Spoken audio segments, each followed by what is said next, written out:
day's work. I am continuing where I was a couple of weeks ago, 2 weeks ago, on my series on wisdom, and this is part 3 of wisdom. And we're going to focus today on our study, and we're going to look primarily at one chapter in the Bible.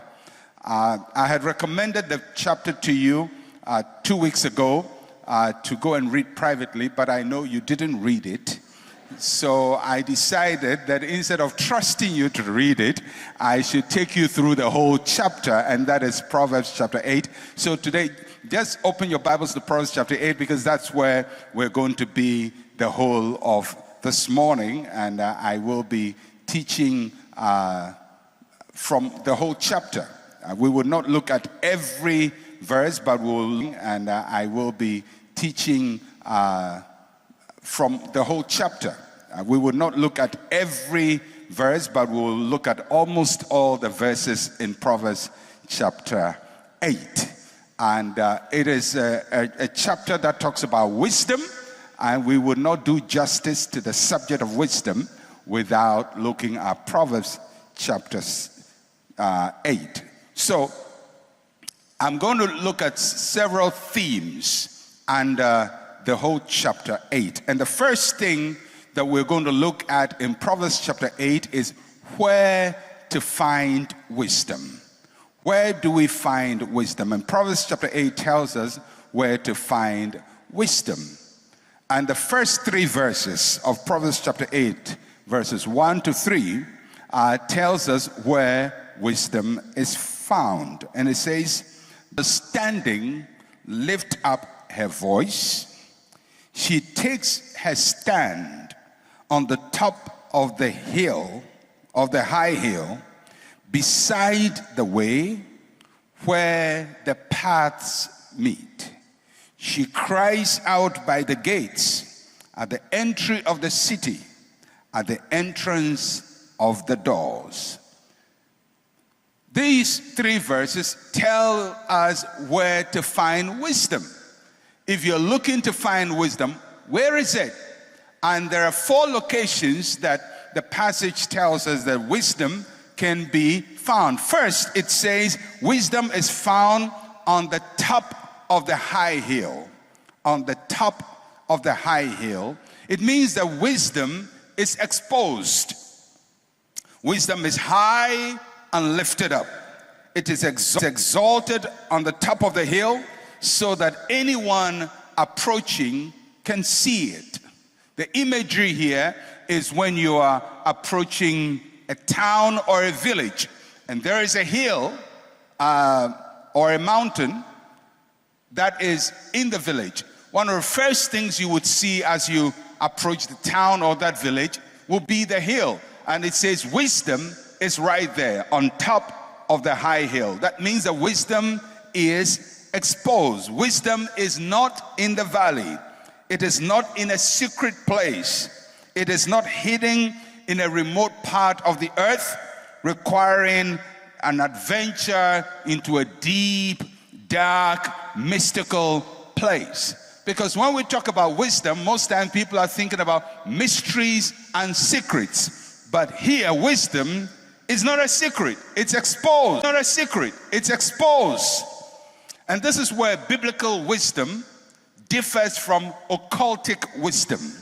The wisdom of the cults and the wisdom of God. The wisdom of the cults is hidden in secret codes, in secret books, in secret places, in secret rituals. But the wisdom of the Bible is exposed high on the hill.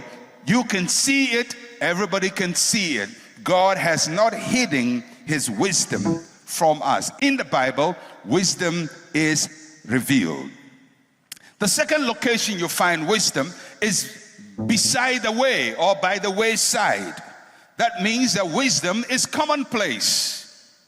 When we say something is by the wayside, it means that it's common. Everybody can have access to it. God's wisdom is not for a selected elite. Common. There are all kinds of secret cults that promise wisdom to its members. And for people to have access to that, they need special initiation. But in the Bible, wisdom does not require special initiation. It is by the wayside. It is common. You don't need to learn some mysterious words or incantations to recite. You don't need to travel a long distance to a high mountain or to a cave to find it. Wisdom is by the wayside. It is commonplace. Third location we find wisdom is in the place where the paths meet. The place where the paths meet. That means that it is accessible. It is at the place where the paths meet. The place where the paths meet. That means that it is accessible. It is at the place where the paths meet. If you've lived in a small town or village, you can relate to this. The place where the paths meet is called the junction. And every small town has a junction. Every village has a junction. That is where people meet. That is where the boys go to meet the girls. That is where people meet to discuss. And normally when people want to have an appointment, they say, let's meet at the junction. And certain secondary schools had a junction where people meet. And they have all kinds of names or euphemisms for those places where the paths meet the junction. Wisdom is found in the place where the paths meet. As found in the place where the paths meet, at the junction of life. It is not hidden, it's accessible. The junction is where people go to sell their stuff, where the granite seller sells, where the kinky seller sells, where the orange seller sells, where the common people are, where everybody mingles. If you want wisdom, you're not going to find it in a high secret place. It is at the place where the paths meet.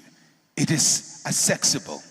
And the third place where you find wisdom is that it is at the gates, by the gates. It is inescapable. So it says that does not wisdom cry out and understanding lift up her voice? She takes her stand on the top of the high hill beside the way where the paths meet. She cries out by looking down. So I never saw wisdom because it was high there on a hill. And if you miss wisdom by the wayside because you say, well, I was so busy that I didn't notice what was by the wayside, and you miss wisdom at the place where the paths meet because he said, I have no friend and nobody invited me at the junction to find wisdom. You will find wisdom at the gate.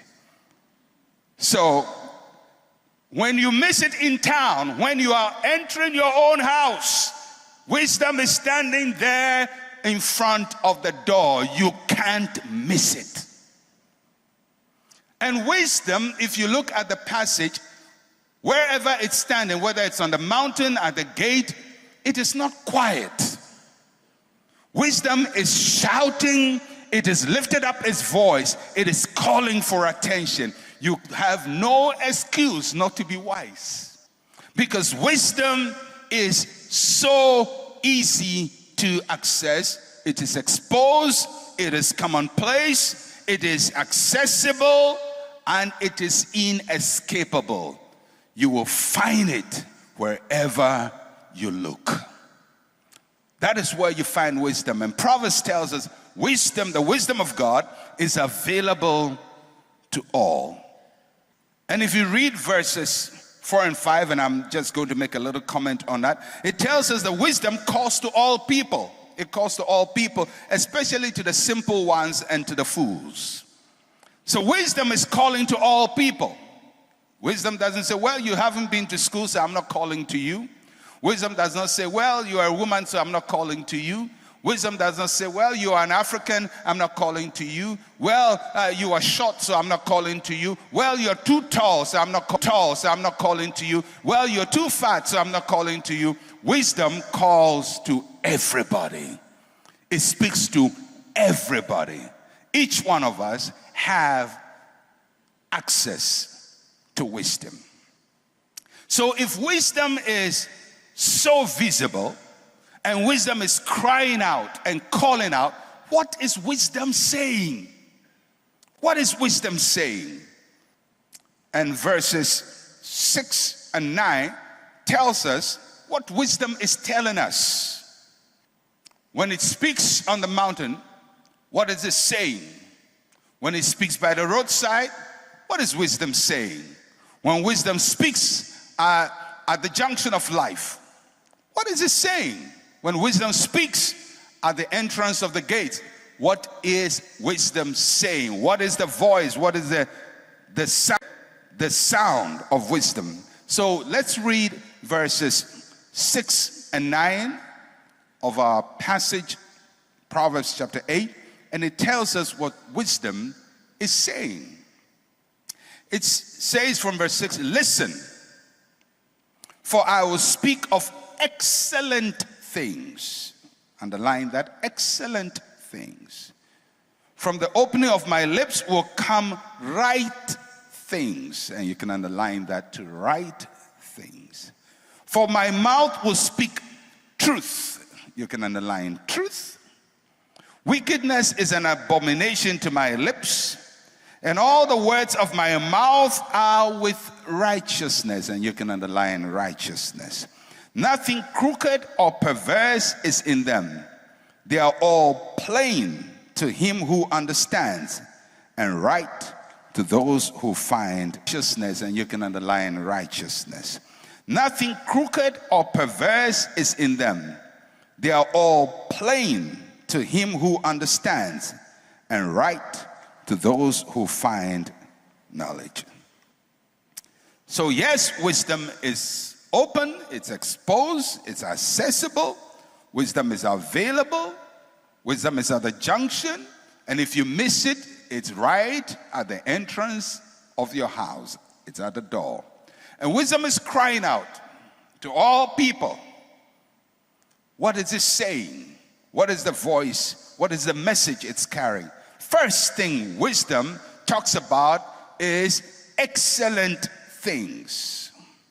Wisdom calls us to what is high and above. Wisdom speaks to you. Whenever wisdom speaks to you, to the status quo, wisdom never calls you to stay where you are.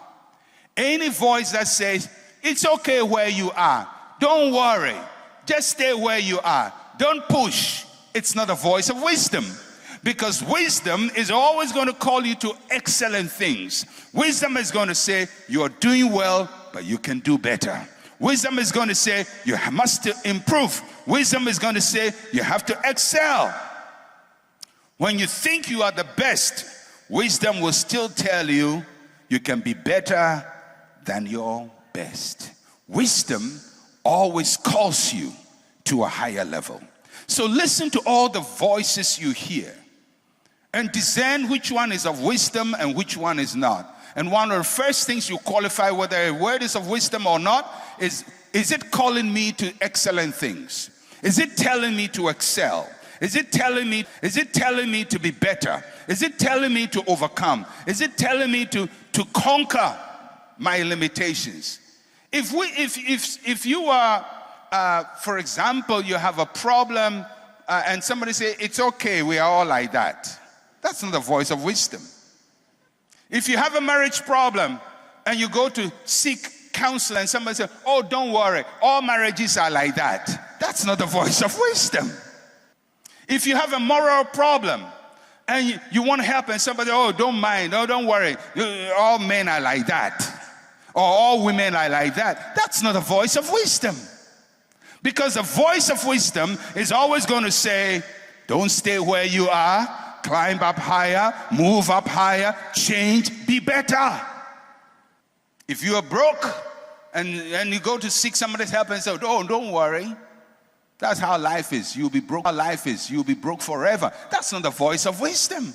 The voice of wisdom will always call us to something that is excellent. So do an audit of all the voices that speak to you and find out what calls you to excellence and what calls you to comfort to where you are. And the one which calls you to be comfortable where you are and not change is not the voice of wisdom. I would not say the opposite, but it is the opposite of wisdom. So one of these days, somebody will counsel you to do something. You tell him, sir, I think what you are saying is not wise. Because wisdom will call you to excellent things. Excellent things. The second thing wisdom says is that it is going to call you to right things. To what is straight and what is orderly. The word that is translated right in English, in the Hebrew, means to be straight and orderly. To be straight and orderly. Wisdom tells us to be orderly. Wisdom will not call us to disorder and chaos. Wisdom is not haphazard. Like we say in Ghana, wisdom is not by heart. Wisdom will tell us to manage our lives well. Wisdom will tell us to manage our marriages well. Wisdom will tell us to manage our time well.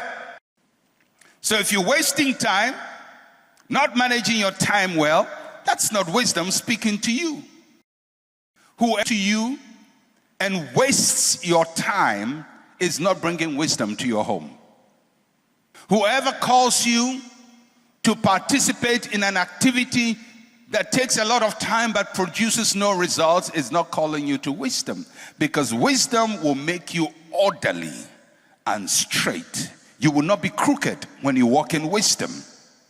Wisdom will tell you how to manage your resources well. Wisdom will tell us how to be disciplined in all that we do. Indiscipline is not the voice of wisdom. If you want to know whether you're really walking in wisdom, check your life. Am I walking orderly and straight, or I am chaotic and haphazard? Go to your bedroom and learn. How did you leave your bedroom this morning? Did you leave it in wisdom? Are you going to meet a wise bedroom when you go back home? What about your kitchen? What about your living room? What about your wardrobe? So go to your wardrobe after church, open it, and advise yourself. Because wisdom will speak to us about things that are orderly and straight. All right. Third thing that wisdom calls us to is that wisdom will call us to truth. The voice of wisdom is the voice of truth. Wisdom calls us to what is firm and trustworthy. Wisdom stands on solid ground.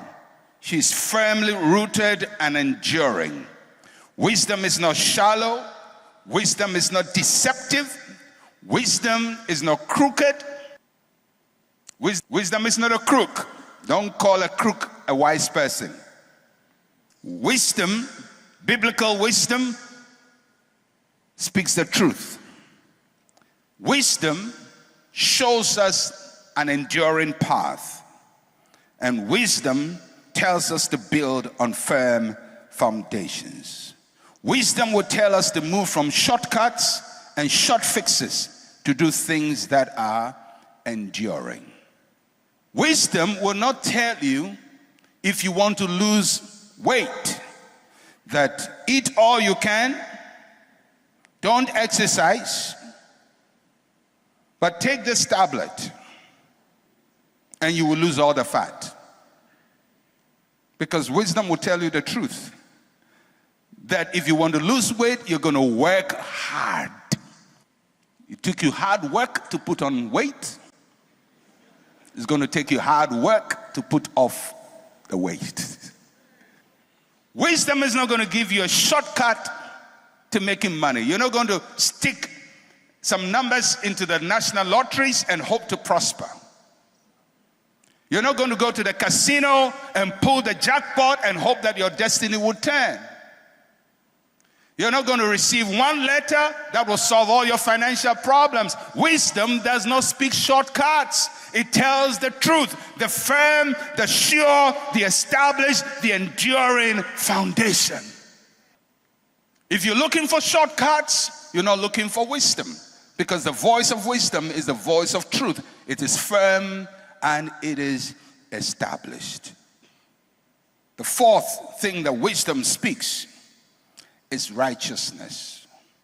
Wisdom calls to what pleases God. Wisdom tells us to be mindful of God's will, that we endeavor to please the Lord in all that we do. Nothing crooked and perverse comes out of biblical wisdom. Now, I know somebody will say, well, but there are some people who are really wise and they are crooks. There are different kinds of wisdom. There is being wise in your own eyes, when you think you are smart and you are not. Then there is a wisdom of this world. And then there is a wisdom of God. When we talk about wisdom here, we are not talking about being wise in your own eyes. We're not talking about the wisdom of this world. We are talking about the wisdom of God. It will take you to its natural place, to doom and destruction. If you want to be wise in your own eyes, go ahead and be wise in your own eyes. But you make a fool of yourself to everybody. The wisdom we're talking about here is the wisdom of the Bible. Biblical wisdom. And biblical wisdom calls to righteousness, pleasing God, nothing crooked, nothing perverse. It's not fraudulent. It is not playing tricks. It is not cunning devices of trickery. The next thing we're going to look at is wisdom's companions. Wisdom's companions. Who are the people who hang around wisdom?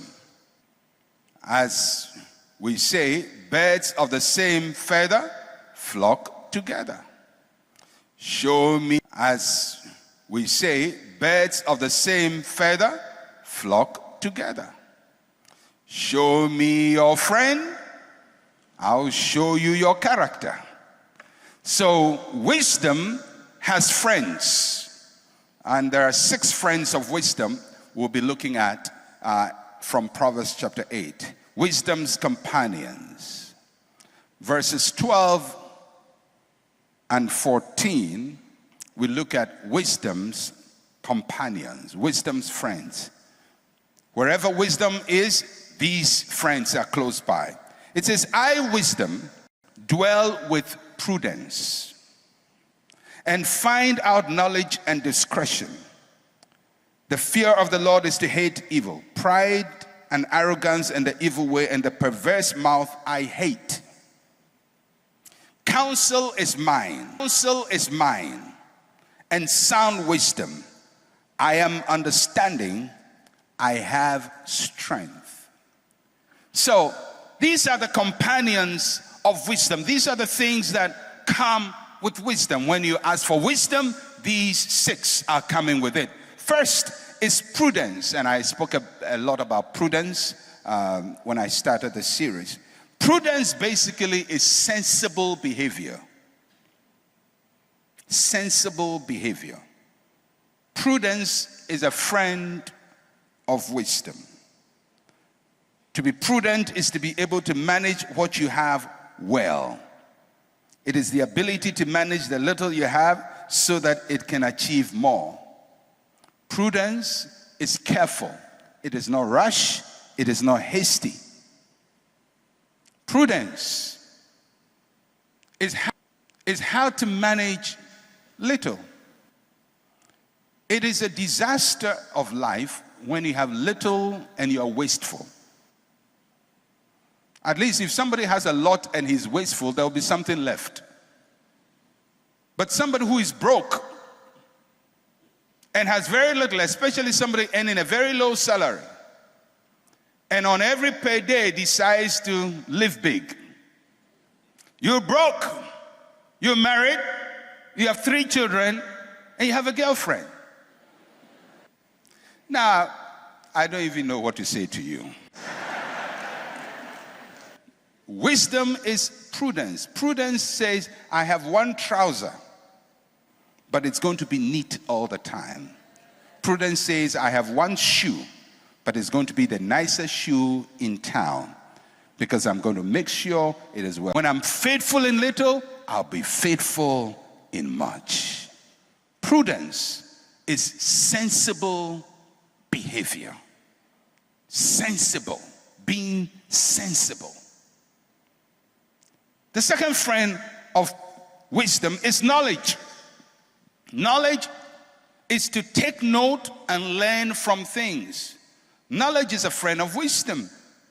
Knowledge is not about the accumulation of facts and figures in order to pass an exam. Knowledge is about being observant. One of the bad things about our educational system is that it doesn't produce knowledge. It produces memorization. Now, memorization means that you take a textbook, you memorize, you ask questions, and you pass, but you retained nothing. And you observed nothing, and you applied nothing. That is why we go through school, but end up ignorant. We have developed an educational system that is not knowledge-based, but memorization-based. Wisdom is not accumulation of facts and figures. Knowledge is not what you learn in school. Knowledge is when you are able to observe the ant, and observe the wall gecko, and observe the bird, and learn of its ways and apply the lessons to your life. That is knowledge. That is why knowledge can be acquired by somebody who doesn't have formal lessons to your life. That is knowledge. That is why knowledge can be acquired by somebody who doesn't have formal education. And somebody who has formal education will not have it. I have seen people who have never sat in a classroom start a business, be successful, and employ people who went to school and went to graduate school to learn masters in business administration, employed by somebody who never sat in a classroom. So who has knowledge? Knowledge is not accumulation of facts and figures. It's how observant you are. How much you pay attention to what is happening around you. Do you see changes? Do you see it when things change around you? Do you observe what is happening around you? Do you learn any lessons from what is happening around you? That is knowledge. And that is a friend of wisdom. If you're going to be wise, you have to be observant. You have to pay attention. And you have to take note. And you have to learn. Third friend of wisdom is discretion. Discretion is to make good choices. Having discretion is having the freedom to decide what is right at every given time. When we have discretion, it means we have power to do what we want. But it does not mean using that power without proper consideration of what you're doing. It's like having petty cash. If you're going to, if you're traveling, the office gives you petty cash.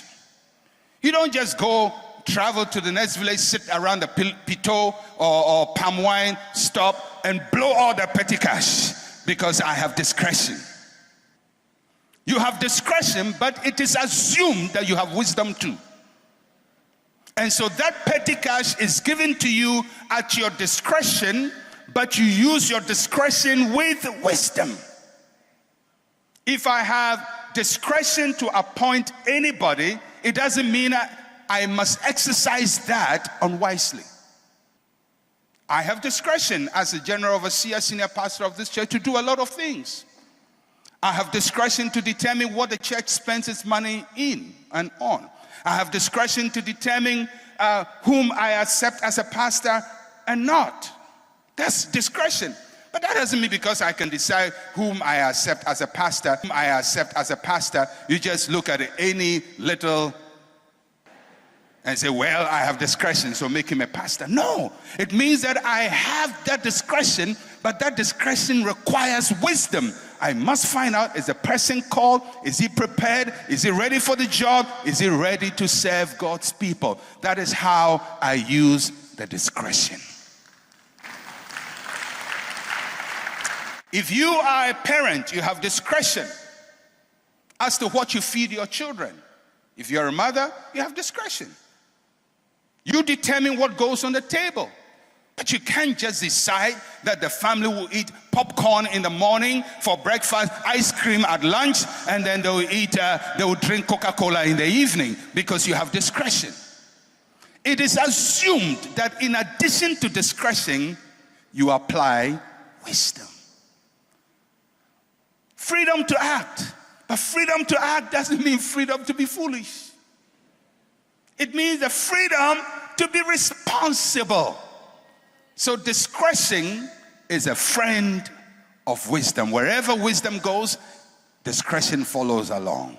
Let's see the other friend of wisdom. The fourth one is counsel.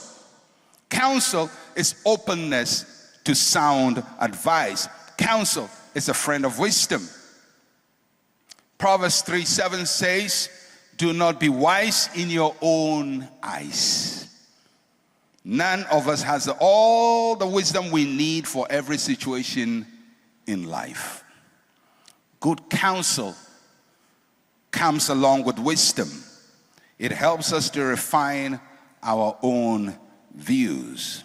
Proverbs 24:6 says, for by wise counsel you will wage war, and in a multitude of counselors there is safety. Get some good counselors around you. It comes with wisdom. Fifth friend of wisdom is insight. Insight is accurate and deep understanding. Wisdom is deep.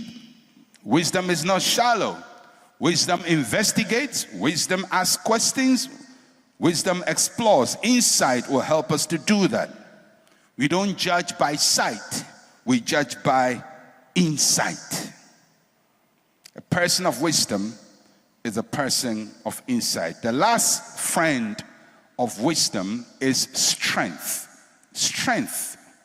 And here we are talking about the capacity to do something. We are not talking about brute brawn force. We are not talking about how to do something.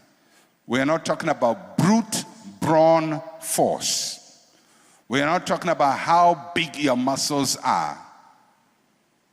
We're talking about what capacity you have to get things done. You can't gain wisdom by building on your weaknesses, what you don't have capacity for. For example, a bird is made for flying. That is its strength. The strength of a bird is flying. What if the bird would spend all its life learning to swim? Because it likes the way fish swim.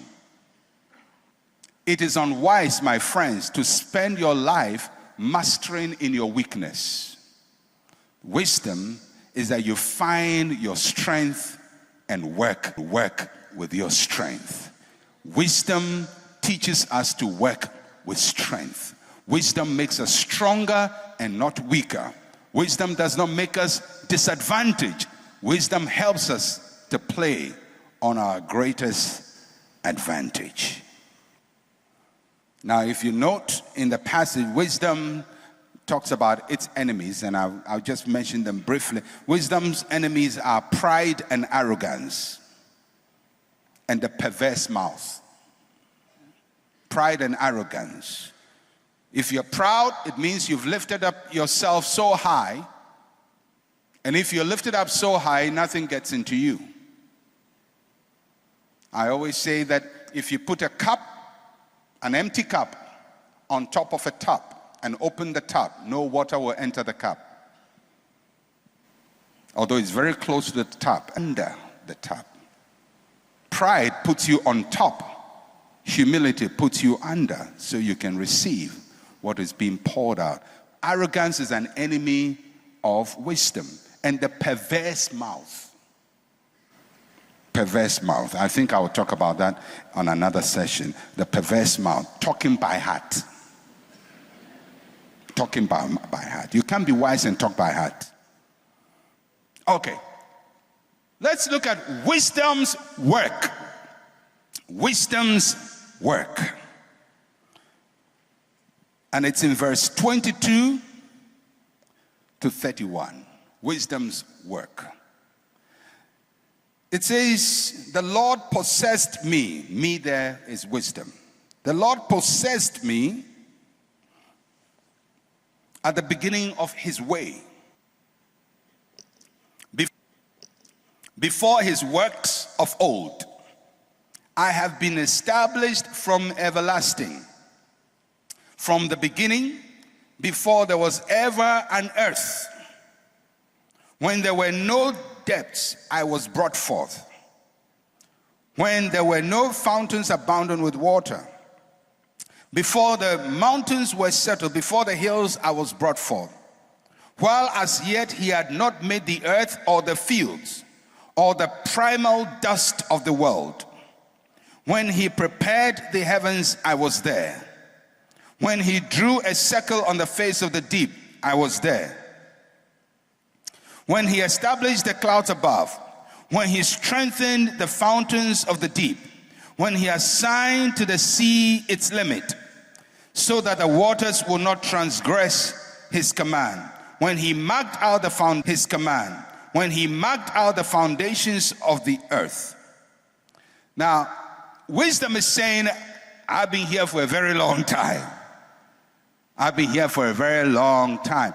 But the next verse, wisdom says something about her work. Verse 30, it says, then I was beside him as a master craftsman. Underline that. A master craftsman. And I was daily his delight. Underline daily his delight. Rejoicing always before him. Rejoicing in his inhabited world. And my delight was with the sons of men. Now wisdom says, I've been here for a very long time. Before the earth, before creation, before anything started, before the primal dust. I was there. Before anything started, before the primal dust. I was there. So wisdom did not start today. Wisdom did not even start with your ancestors. So some of us will say, our forefathers said, our ancestors said. Well, your ancestors, how long have they lived? They lived probably a couple of 100 years. But wisdom says, I've been here before the earth was formed. So when wisdom speaks, you have to listen. Wisdom is smarter than your tradition. Wisdom is smarter than your ancestors. Wisdom is smarter than your culture. Wisdom is smarter than your universities. Wisdom is smarter than the smartest person on earth. Wisdom says, I've been here for a very term. And it's actually saying, I was there when everything began, and I made everything begin. Because wisdom tells us his work. And the first thing wisdom says is that wisdom is God's master craftsman. Wisdom says, I am God's master craftsman. That means that wisdom designs and builds things for God. When God desires something, wisdom is going to design it and build it. I'm the master craftsman. So wisdom is saying, I produced all the things. God spoke it, God willed it, but I designed it and I produced it. God's master craftsman. When God wants to build something, he calls on wisdom. So whatever God wants to build in your life, he's going to call on wisdom. He's going to call on wisdom. Whatever God intends for you, he's going to call on wisdom as the master craftsman to bring it to pass. So if you believe the promises of God, you must believe in wisdom. If you believe God has blessed you, you must believe in wisdom to make the blessing a reality. Because wisdom is the master craftsman. So it is possible to have a great promise of God upon your life and lack wisdom, and the promise of God will not become a reality because you don't have the master craftsman to translate the promise into reality. Wisdom is the master craftsman. No wonder they're saying, all you're getting, get it. Whatever you want God to do in your life, you're going to need wisdom. You want a good marriage? You need wisdom. You want to be happy? You need wisdom. You need wisdom. You want to be successful? You need wisdom. You want to be at peace with your enemies? You need wisdom. You want to overcome your enemies? You need wisdom. You are surrounded by enemies on every side? You need wisdom. You need good health? You need wisdom. The more wisdom you have, the healthier you live your life. Whatever you need in life, wisdom is the master craftsman. It is God's designer and implementer of ideas. God wants a universe, he calls wisdom. Design it and let produce it. So what do you need in life? What are you believing God for in life? You need the master craftsman. You need wisdom. If you lack it, so much will remain undone in your life. So much will not be accomplished in your life. So much will remain only as a promise, but not become a reality because of the lack of wisdom. Wisdom is God's master craftsman. And then wisdom says its second job, apart from being a master craftsman, he says, I am God's daily delight. Wisdom brings happiness, delight, glory, beauty to God, because wisdom manifests God's wonders to all creation. And when God sees the work of wisdom, he's delighted. When God sees the work of wisdom, he rejoices. When God sees the work of wisdom, his heart is pleased. Heart is pleased. If God sees the work of wisdom in creation and is delighted, I believe when he sees the work of wisdom in your life, he'll be delighted too. If you really want to bring delight, daily delight to God, then walk in wisdom, because wisdom is God's daily delight. A man of wisdom, a woman of wisdom brings delight to God. Wisdom is God's daily delight. And when you read further, and I'm not going to talk much about it, in verses 15 to 21, wisdom brings about rulership, riches, and righteousness. It says, by me kings rule. It is a calamity to be in a place of leadership and not have wisdom. It is a calamity of life. It is a calamity of life to be positionally powerful but bereft of wisdom. When you are a father, head of a family, and you have no wisdom, you cause chaos in the life of your children. When you are a leader in any form of life, a teacher without wisdom is going to disturb the confidence of the pupils. There are teachers who insult. I remember my class 5 teacher. Nearly ruined my life. Nearly. And I've been praying I'll meet him somewhere in life. I'm sure he did it with ignorance, but he nearly ruined my life. Nearly. Because of lack of wisdom. The words you say can ruin somebody. There are parents without wisdom who take their own children in front of them and insult them as if they're terrorists. Fight their own children. Criticize them. Curse them. Tell them they amount to nothing. You produce the child and you say the child will amount to nothing, then who are you? You who gave birth to nothing are also nothing. There are parents who are in leadership but run their homes with foolishness and create mayhem in their children. And so you can find a family where children grow up and they are all enemies because the parents had favorites. That's my favorite child and that's my favorite daughter, and I like you and I don't like you. And this one was first in school, so I like him, and you were last in school, so I don't like you. Who told you that as a parent you get to choose which child you like? Somebody's child must be last. And if it's your child, encourage that one. Because the Bible says that the last shall be the first. It is possible for your child who is last today to be the first. And who told you that just because he can't add and subtract, he has nothing in his head? Who told you that? You are a parent, the supervisor of the destiny of that child. A ruler with no wisdom. The final thing we'll look at today, wisdom is begging. And that's how Proverbs 28 ends. It ends with wisdom begging. Verse 32 to 36.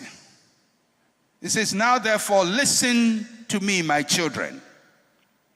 For blessed are those who keep my ways. Hear instruction and be wise. And do not disdain it. Blessed is the man who listens to me, watching daily at my gates, waiting at the posts of my doors. For whoever finds me finds life and obtains favor from the Lord. And he who sins against me wrongs his own soul. And those who hate me love death. Wisdom is begging. And what is wisdom saying? Wisdom is saying, listen to me. The first thing, listen to me. I beg you, listen to me. Your heart open. Listen to me. Then wisdom says, keep my ways. Keep my ways. Continue in the path of wisdom. Wisdom wants us to keep walking with her.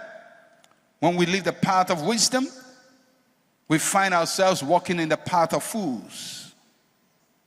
Solomon is a classic case of a man who starts in wisdom but did not continue in the path of wisdom.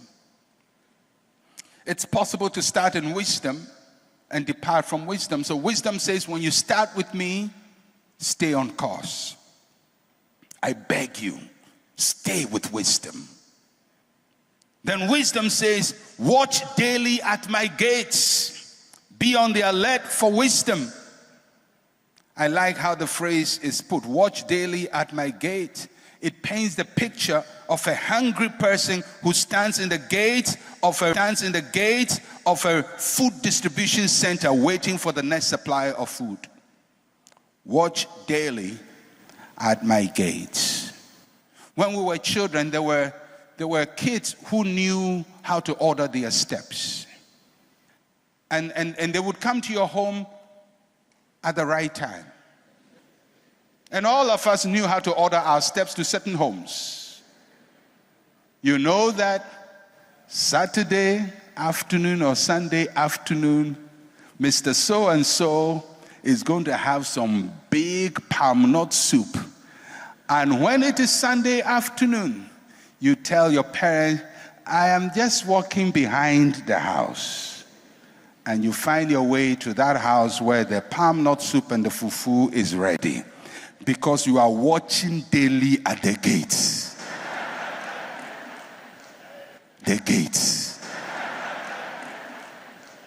You are watching daily. The Bible says that's how wisdom wants us to approach it. Watch daily at the gates. What is wisdom saying? What is wisdom going to say? When is wisdom going to move? When is wisdom going to act? What is wisdom? Where is wisdom? Where is wisdom? Where is wisdom? Watch daily. Be intense about it. Don't be haphazard. Well, if wisdom comes, I will take it. If it doesn't come, well, that's how the world is. No. Watch daily at the gates. And the final plea wisdom gives, he says, don't disdain me. Don't disrespect me. And that's very important, because many times when we find money, we disdain wisdom. When we find fame, we disdain wisdom. When we find something great, we disdain wisdom. When we find love, we disdain wisdom. For what will make a man who is about 60 years old and has lived a good life, gone to university, applied degrees, risen to be a managing director, he's now grown, has a wife and children, has a decent pot belly. What will make him, in all sense, leave all of that and go to follow a 21-year-old girl who looks at him and says, "You are my sweetheart"? And the man believes it. I mean, look at your pot belly. You believe you are a sweetheart. I mean, can't you see you are being treated like a class 3 boy? You are being trifled with. Somebody is playing with your emotions for your money. This small girl has the effrontery to look at you and think that she can play games with your mind, and you will buy a ticket for her. They say, oh, I like you. Oh, the way you are like a giant. Oh, your muscles. Oh, you are powerful. And you know you are not powerful.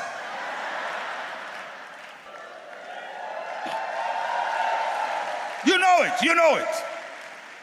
But what has happened? You have disdained wisdom. Because normally when people find love, they disdain wisdom. That's why when people fall in love, they become very foolish. Very, very. If you fall in love, wisdom flies. Boom, it's gone. Because everybody knows the thing you have fallen in love with is dangerous. But you are the only ones who say, and then 3 years later you come and say, I wish, I've been disappointed. You've been what? Everybody saw it. Wisdom spoke to you. But when you find love, many times we disdain wisdom. When we see money, we disdain wisdom. When we find fame, we disdain wisdom. And wisdom is saying, I beg you, don't disdain me. Because if you disdain me, you will wrong your own soul. You will hurt yourself. You will hurt yourself. Wisdom is available. It's on the mountaintop. It's on the mountaintop. Wisdom is by the wayside. Wisdom is at the junction. And if you don't find it in these 3 places, when you're entering your... May you find him. May you find her. God bless you.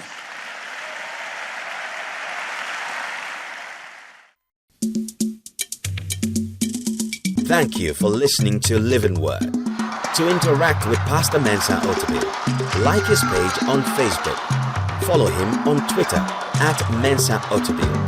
Email otabil@centralgospel.com or call +233 302 688 000.